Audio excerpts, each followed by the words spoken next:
Okay, I think we're all set. You're going to have people wondering. And of course, the old ones in the back. That's what figures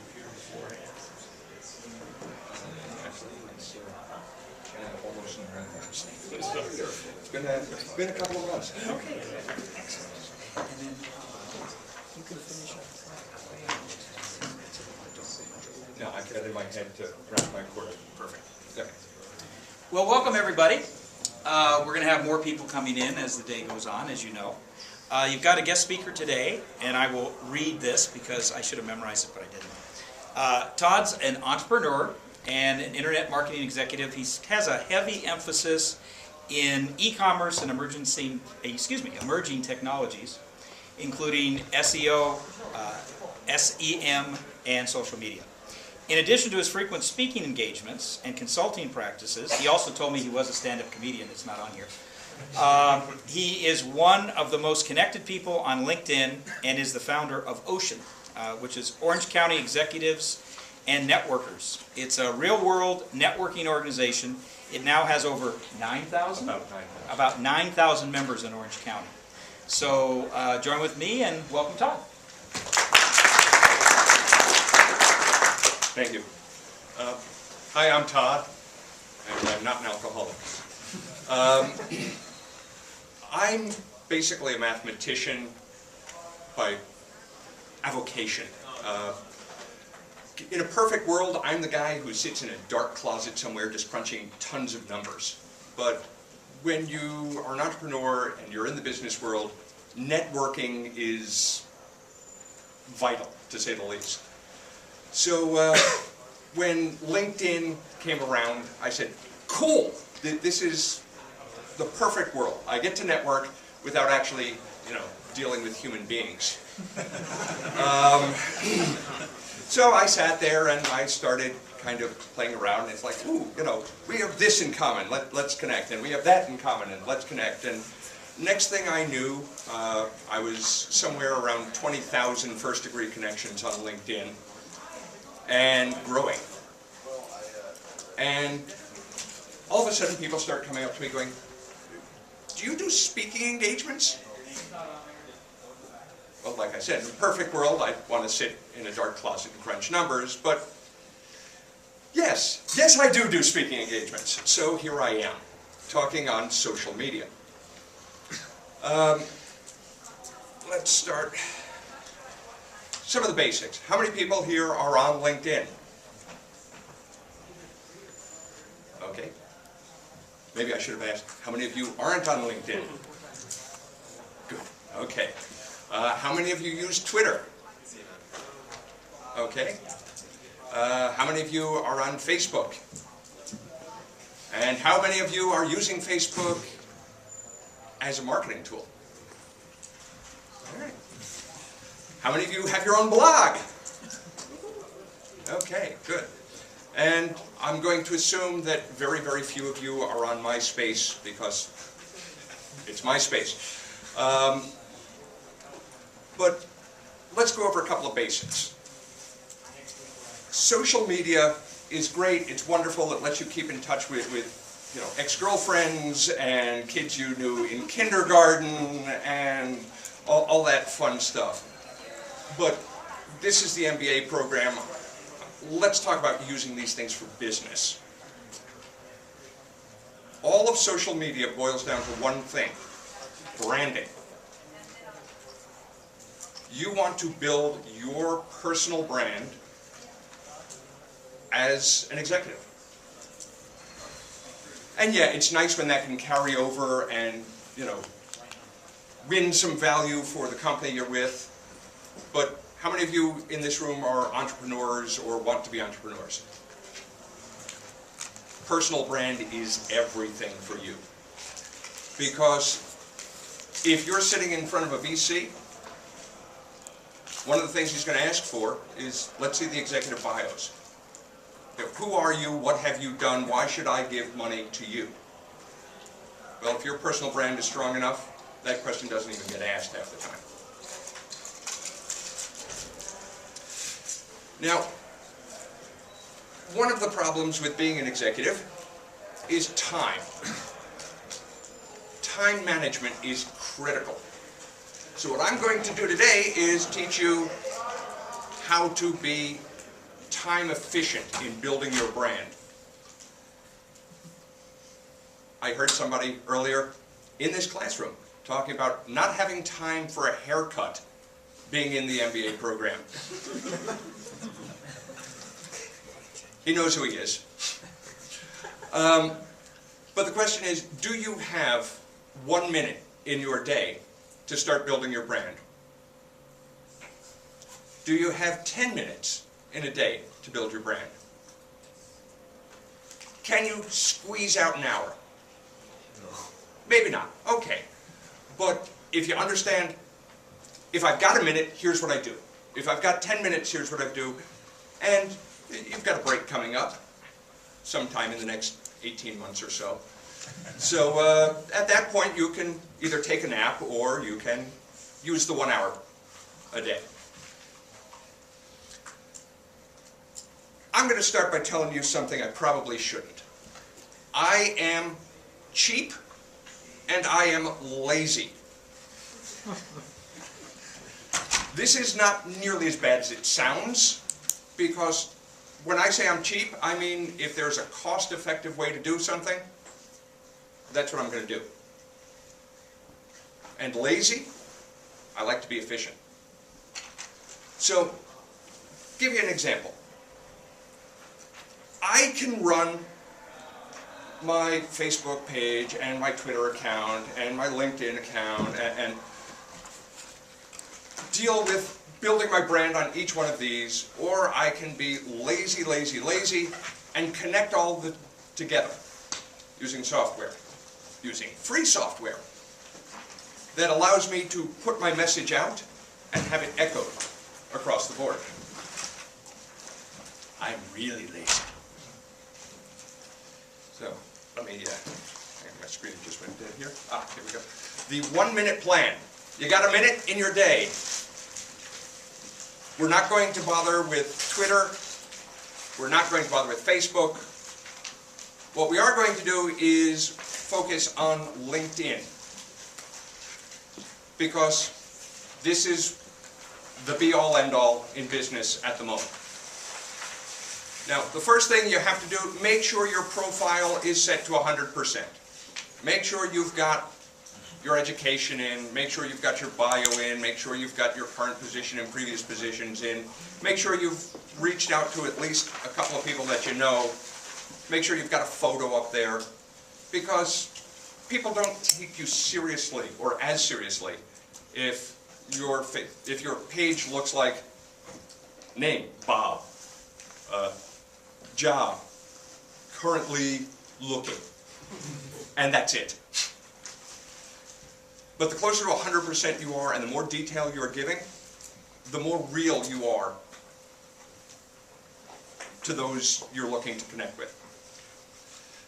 One of the things I recommend is on LinkedIn, you can set up your update status and you can link that directly to your Twitter account. Has anyone done that yet? Do it. I cannot stress it enough. It is the easiest, laziest way I know of to get twice the bang for your buck. Because one of the things I always recommend, in your minute a day, update your status on LinkedIn. Give them, the people you're connected to, something of value. But do it every day, whether it's a tip, whether it's a link to an article you've read. People are going to start seeing you as somebody who provides good value. You know, my time is limited.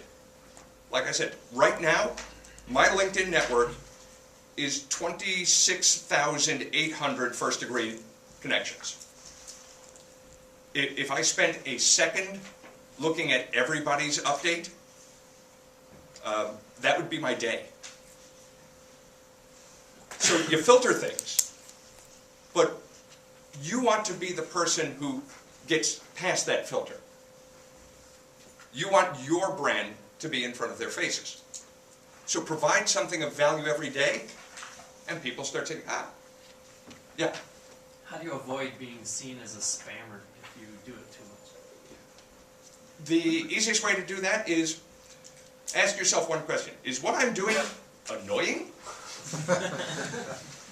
Because if it's annoying, you're probably annoying more than just yourself. I mean, most of it is common sense. You know, if you're posting things, my status today is, I'm going to the store. And tomorrow my status update is, yesterday I went to the store. It's not exactly spammy, but I'm probably not going to set my filters that I would see everything you post. If you're posting real time, and I know some people on Twitter where it's just got my cup of coffee, walking back to my desk.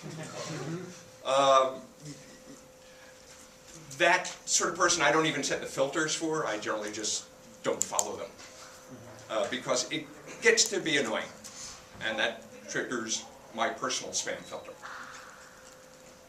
But if you're updating and you're providing value, like I said, I'm a marketing guy. So most of my posts are going to be, hey, here's an article that I've just read in the Sydney Times.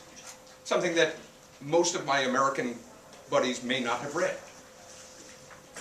It's, hey, here's a fresh view, here's something that is of interest. And if it's not of interest, you ignore it. I'm posting once a day, maybe twice if something major is going on, and that tends to keep it within the threshold. So, like I said, back to the 1-minute plan. Update your status. How long does this take you to do? 10, 15 seconds? Depends how fast you type. You know, like this, it's going to take you a little longer. The next thing I do is reach out to 2 people a day. It seems kind of silly, but if you have a network in your social media world that consists of 10 people, you're not really building your brand, but so much. And if you look on LinkedIn, you see how people have that number of connections they've got, and it's got, you know, I have 20 connections, I have 150, and then you get to this magic point where it's just 500 or more. If you reach out to 2 people every day to connect with, and you do that 5 days a week, take the weekends off, and you do that 50 weeks a year, take 2 weeks off, go to the Bahamas. You have just reached out to 500 people over the course of a year. Like I said, I'm a math guy. I want to crunch numbers. So this is the way I look at it. Now, don't reach out blindly. Reach out to people that you have things in common with. So if your specialty is finance, reach out to finance people. Reach out to CPAs. Reach out to venture networks. Things that are really going to improve your brand in the long run.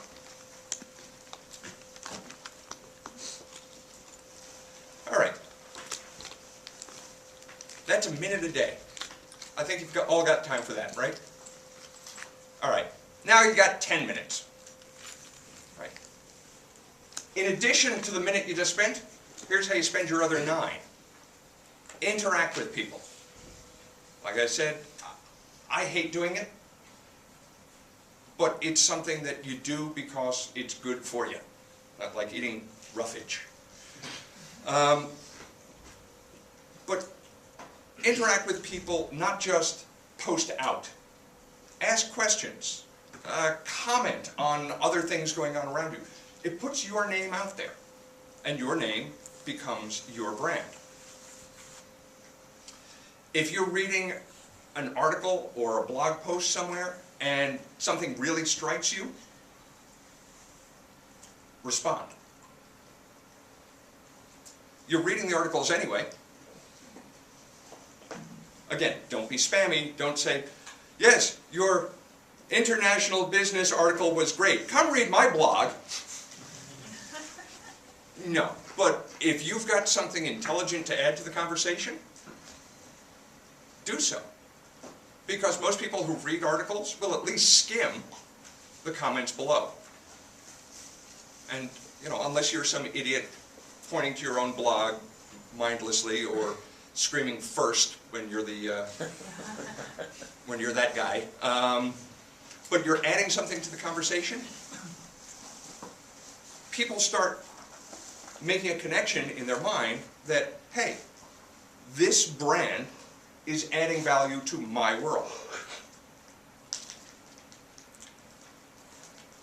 If there's something that isn't being discussed and you think it should be, don't be afraid to start a thread. Going back to LinkedIn, for example, there's a Q&A section where you can ask and answer questions. Do it. My group, Ocean, in Orange County, started off by me asking a question. In the prehistoric days of LinkedIn, everything from northern San Diego County up to Ventura County was Greater Los Angeles. When you're a consultant and recruiters say, oh, I've got a great gig for you. It's right in your neck of the woods. It's in Oxnard. And you live in Orange County, that's a haul. So I got really tired of it, and I said, anybody else out there tired of this and want to let people know we're in Orange County? 3 years and 9,000 members later, I guess the answer is yeah, people do live in Orange County. Just by asking that question. Offer your expertise. You are in an MBA program. You are, at least theoretically, here to learn something. Yeah? So, if you can offer value, your personal experience, your personal expertise to a conversation, let's say your focus is international business, and somebody's talking about, well, the steel industry here in the States, you can say, well, you know, here's how it's affecting the bigger picture. Now all of a sudden people are saying, oh, you know, this brand, again, adds some value. Finally, build your brand. Make sure that everything you're putting out there fits your brand. And that's the tricky part. Once you've figured out what your brand is, doing that in 10 minutes a day, trivial. Really easy to do. The time really goes into the upfront side of things. Ask yourself the question, who am I and what is my brand? Am I an Anderson student? Am I a MBA finance? Am I an MBA marketing specialist? Am I a small company specialist? Am I, you fill in the blank. And make sure that the messaging that you're putting out there fits that brand. I had an intern I was dealing with for a while who didn't quite grasp that. And when her internship was gone, she was looking for a job, and she was saying, wow, I'm getting interview after interview after interview, but nobody's taking me seriously when I go into the interview. So, okay, you know, let's go through the process, you know, let's see the resume, let's see what you're putting out there, your cover letters. And I said, here's something, let's take a look at what employers are seeing when they look for you. And we Googled her name, and up pops her Facebook page with her topless on a beach like this. Not exactly the professional image that you're trying to put out there. And yeah, people were bringing her in for the interview because everyone wants to meet the drunk topless chick. Is this the person you're going to hire? Probably not. Depends on the job. It does depend on the job, that's true. But yeah, this was a finance job, so not so much. All right. Now, somewhere in the next 18 months, when you get that week off, you're going to have that hour. And a couple of things happen when you get an hour of time. You can get out there and you can really focus on developing your brand and expanding it, or you can just burst in flames. Some people are not meant to spend an hour building their brand, because you put too much stuff out there and you start getting into that spam threshold line. You know, if everywhere somebody looks, they're seeing your name 20 times, it's okay. Yeah, you made your point the first 8, go away. So I say reach out to new venues. If you're reading The Economist and commenting on a blog there, mix it up. Say, all right, today I'm going to look and comment on this avenue, or I'm going to take a look at this new feature, and this starts expanding your brand into areas where it normally isn't. A billion years ago, there was Coca-Cola, and Coke was a pretty major brand. And someday they woke up and said, you know what? Water.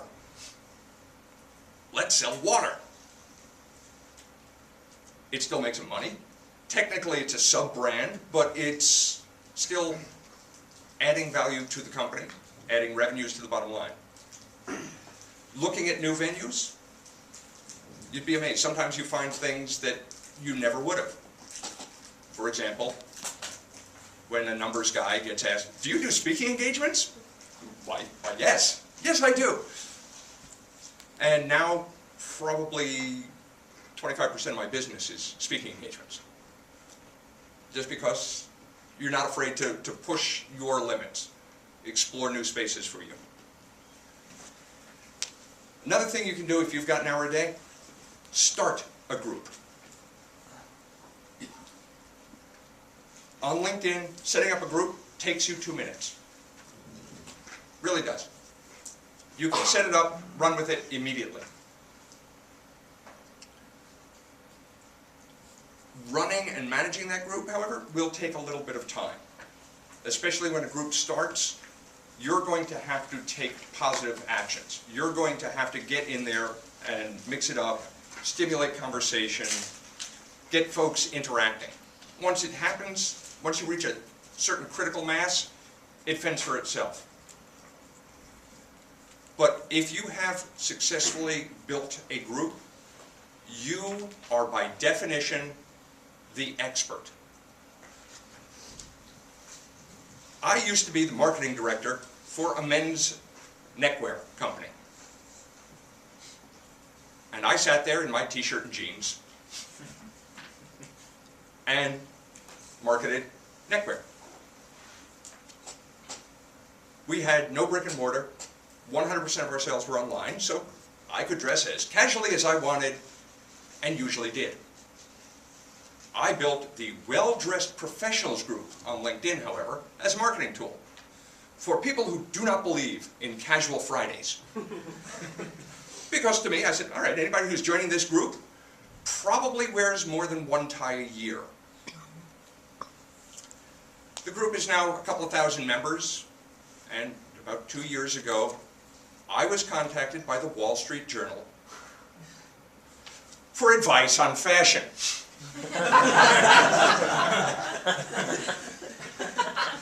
Because as the creator of this group, my brand is, I'm the expert.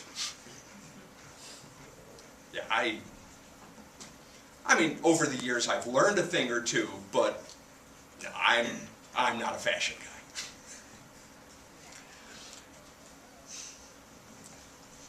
Once you own that space, you can steer it, you can sell it, you can do whatever you need to do.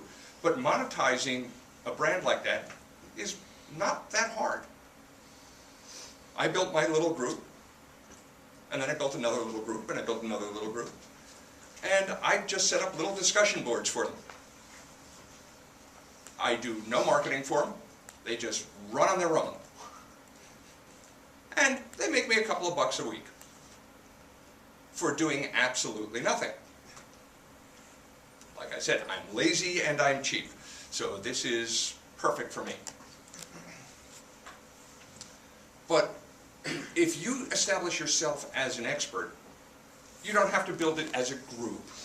You can build it as a personal brand. You can build it as a school of thought. Have any of you heard of a guy by the name of Guy Kawasaki?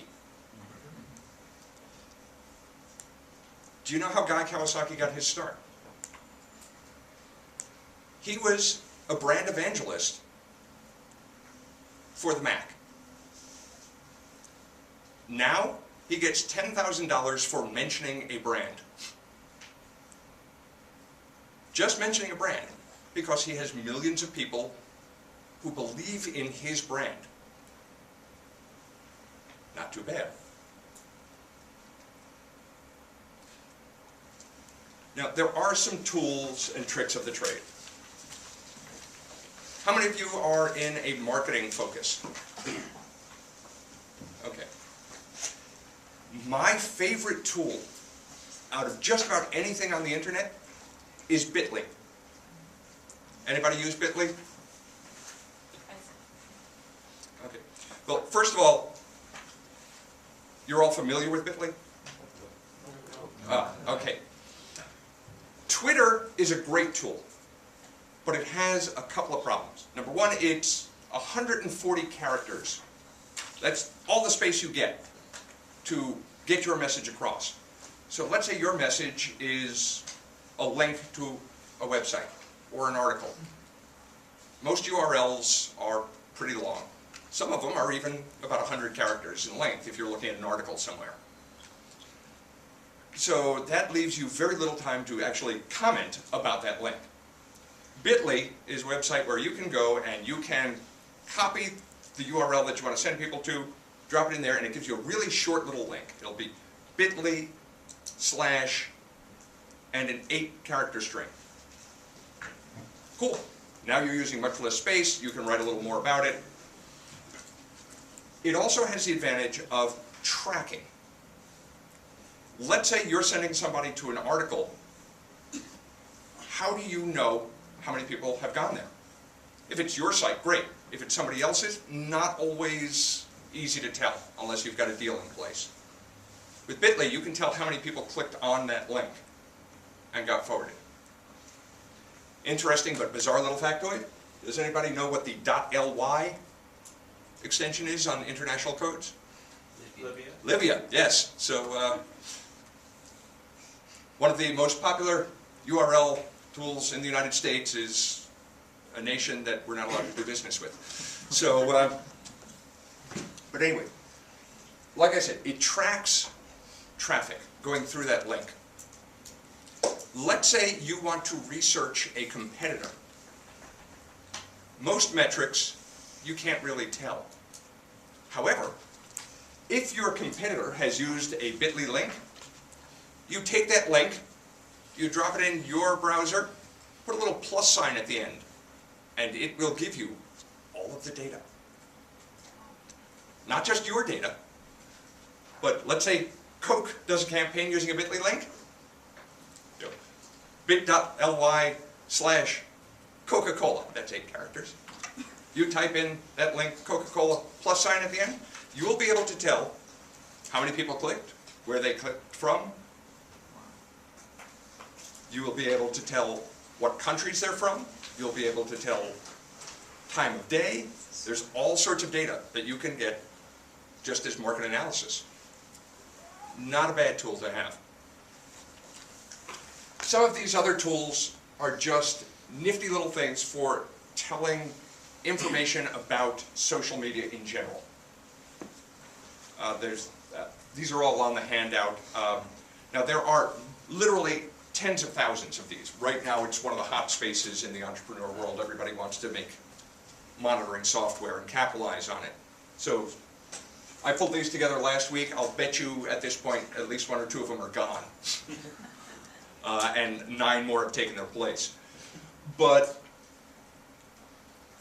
marketing has always been an interesting thing, because you could always know things, but you couldn't always know what you knew. The old saying is, half of all of your marketing budget is wasted. The problem is you never know which half. And with some of these tools, you can know which half is being wasted. It turns marketing into a quantifiable science, which as a mathematician, I'm a big fan of. Some of these will even tell you mood. Let's say, anybody here worked for a company whose name we've all heard of? What company? Disney. Okay, great. You can look at Disney, and people are constantly making comments about Disney on blogs, on Twitter feeds, on Facebook posts, on all that garbage. And you may even be able to say, okay, we know that based on traffic, we were mentioned X number of times. Well, was the traffic because people like Disney, or because Disney has done something that has ticked off one particular group? With some of these tools, you can tell, because it not only counts the number of instances, but looks semantically at the language around it. So it will say 22% of the comments were positive, 17% were negative, and the rest were neutral. And then you can backtrack and say, okay, we're getting a lot of negative feedback from this one quarter. Let's go look at it. Let's deal with damage control on a specific case, which is kind of a nice thing to do if you're running a business.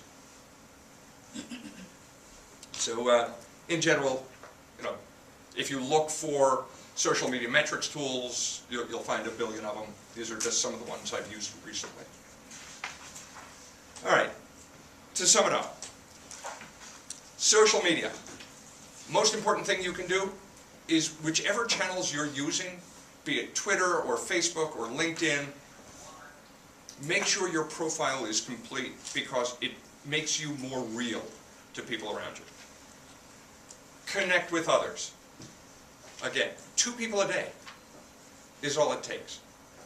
If you're really anal retentive and you want to double your rate, if you reach out to 3 people a day, every day, and that means the weekends too, over the course of a year, you've picked up more than 1,000 new connections.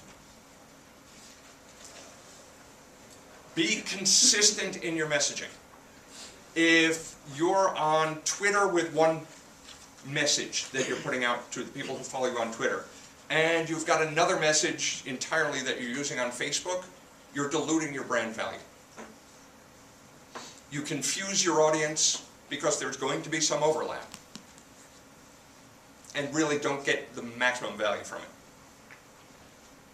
Pick your venues. I could probably spend all day, every day, just running social media campaigns. In fact, I could probably bring in a staff of 10, have everybody doing exactly that and not overlap, working full-time. Pick your battles. I mean, really, the whole concept of this is learning to do everything you need to do in as little time as possible. So say, okay, I'm going to pick these 2 and this is where I'm going to focus. And then the most important thing, if you take nothing else away from this, stay active. Do something building your brand every day, even if it's that minute a day. Interact, stay active, reach out to your network, because that's why they're there. That's why you're putting this effort in. Any questions? Comments? Complaints? Yeah. Any advice for building a brand that might conflict with your existing brands? Because I would explore a different industry or do something that might upset some people that I'm, how do you... Well, that's always always an interesting issue. I know some people who say, okay, I'm going to build this brand on these venues. I'm going to use Twitter and Facebook only for these, and I'm going to use LinkedIn and YouTube for these. And you can do that, just realize you're not going to get maximum value. Well, I mean, first of all, you're splitting your time, but if you keep those separate, you at least keep the channels focused, you get some clarity and some value from it. Can I follow up to that? Be more specific. I'll be more specific. So say I work in healthcare. I'm interested in some e-commerce stuff that's not related at all to what I do. Okay. How do segregate? Set up an additional profile, and on LinkedIn, for example, you can join your groups. So, you want to look at e-com, join a couple of e-commerce groups. Another thing that you can do is, even on your same profile, join the e-commerce groups, but there's a little setting in there that says, don't display this image on my profile. This way you're involved in the groups, but your healthcare coworkers and industry professionals aren't seeing that you're looking elsewhere. Yes? Are there any specifics you would recommend for business to business? For example, we often deal with educational institutions which have like insane number of deciders. Right. And for B2B, LinkedIn, hands down. If you can drill down and really focus on finding the right individual within, and one of the things I'd recommend is, if any of you want to connect with me, I'm this ridiculous networker. Most people have about 100 to 200 connections. Like I said, I'm at 26.8 thousand. So connecting with me tends to add between 4 and 5 million connections to your overall network, because that's my second tier. Yes. How about the value of blogs as far as social media? Is that declining? Is it? I've seen reports that say it's declining. I see reports that it's stable, and I see reports that it's increasing. It seems to be a growth field in moms. The mom blog is exploding. I think it had a growth of about 35% in the last year. So it just caught on. Can I also add? Blog will give you the greatest opportunity, at least in my mind, for analytics that you Right. mentioned. There is tremendous value in having a blog. Personally, I'm not the world's greatest writer, so, it took me forever to even join Twitter, because, 140 characters is a lot for me to say. I don't have anything that interesting that I can say day after day after day after day. So what do you say on your LinkedIn account? What do I say on my LinkedIn account? Yeah. It varies. It really does. Usually I'll post a networking tip, or I'll tell people where I'm speaking, or I'll say, hey, here's an article I read in, like I said, the Sydney Times about LinkedIn. But again, I'm not going to write a paragraph every day, and to really build the value in your blog, generally that's what people recommend. More questions? What is a specific website that can quantify the percentage of negative feedback? If you take a look, at least one or two of the links I've given on that list do just that. There are a couple of, these are all free, the ones I have listed there. There are some, you can use Omniture, which is a professional metrics package that will also do that. I own a small business, and currently we have a Facebook page set up, and we're trying to attract friends. And you can't message people that aren't already your friends, so I have to do that through my personal Facebook account. But how do you motivate people that are your friends to spread the word without them feeling like they're spamming their followers? Ask. That's general. But something else that you can do is you can set a little widget for your page and put that on your site. Yeah, we have one of those. And this way people, they sign up and people, their friends see it without necessarily them having to broadcast it. It's just in their stream. Yes? Seems like you prefer LinkedIn over Facebook, and I was wondering if you can tell me why you communicate or you're more active on LinkedIn as opposed to Facebook. Because I do consulting work, and I tend to be far more focused on the B2B aspect for growing my business. I'm a social media and SEO consultant. My niece doesn't need that quite so much. Yes? How many requests do you get, like, I'm just curious, asking people to forward some kind of... On LinkedIn, I get, well, I haven't really broken it down that way, but I average about 100 people contacting me every day. Whether it's a request to connect or a, hey, will you write a job recommendation for me? If I haven't met you, no. Help me find a job. I get that a lot. Help me raise capital, which is always fun, because I've got a form letter that goes back to them. 99% of the people I never hear from again on that one. But the 1% who do, I'm happy to introduce them to VCs and investment bankers and fundraisers. And how much of your time does that take in a day? Uh, Just cleaning that out? Form letters. It's all form letters, so it doesn't take that much time. My wife will disagree with me, but it's maybe an hour or two a day. Anything else? All right.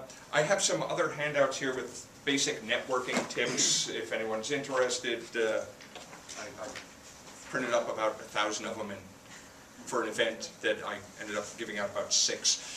You mentioned you were a math guy. Could you speak briefly on how you went from number crunching to like... Sure. Let's see. I started off building one of the first search engines. I was the math guy, writing the algorithms for our internal search. And this is, this actually predates the internet. We were doing it as a BBS door, searching FidoNet and FileNet, if any of you are old enough to remember that.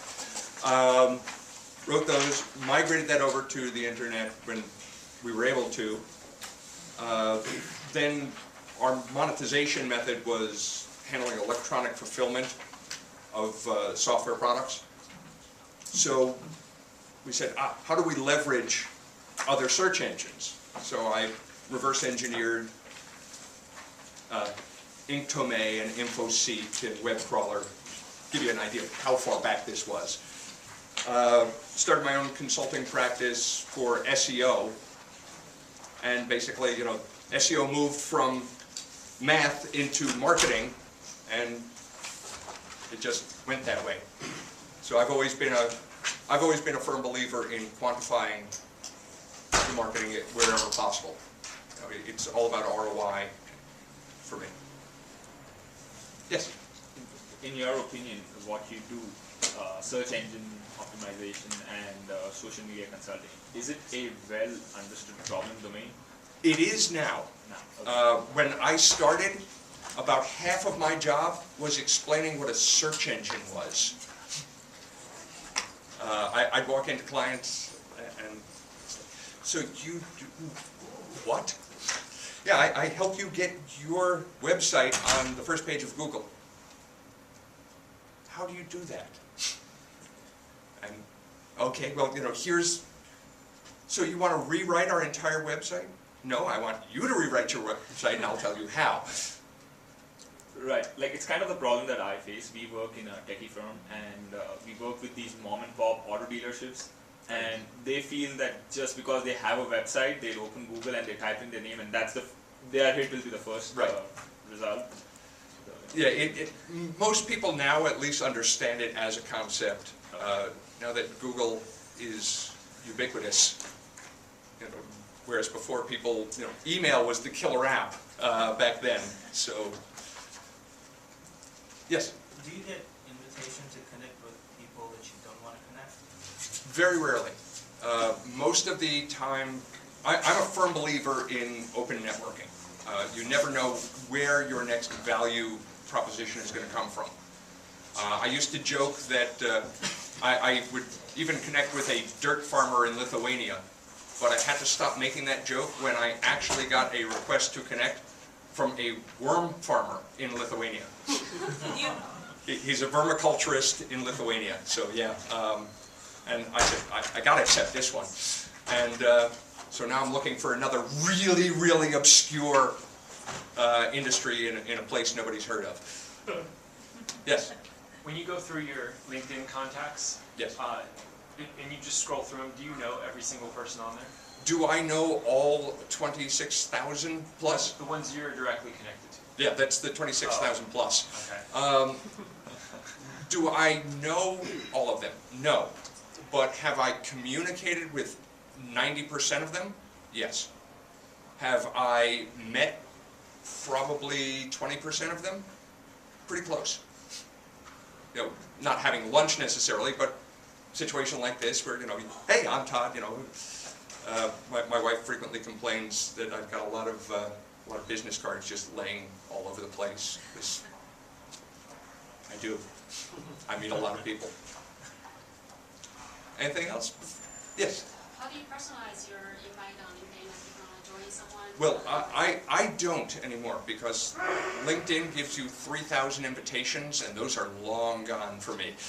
But what I recommend people, if you're reaching out to somebody, personalize it. Don't use that form letter. Say, tell people who you are, what you do, and why you think there's value in connecting.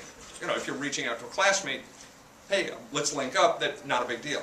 But if you're reaching out to, let's see, the VP of marketing at a Fortune 500 company, say, here's, you know, we're a member of the same group, I'm also a UCLA Anderson grad, you know, and I think there may be some value in networking. By the way, are you going to be at the next alumni mixer kind of thing?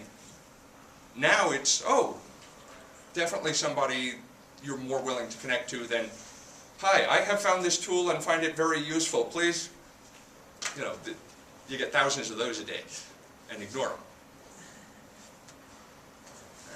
All right. Well, we got about 5 minutes max left before they toss us out of here.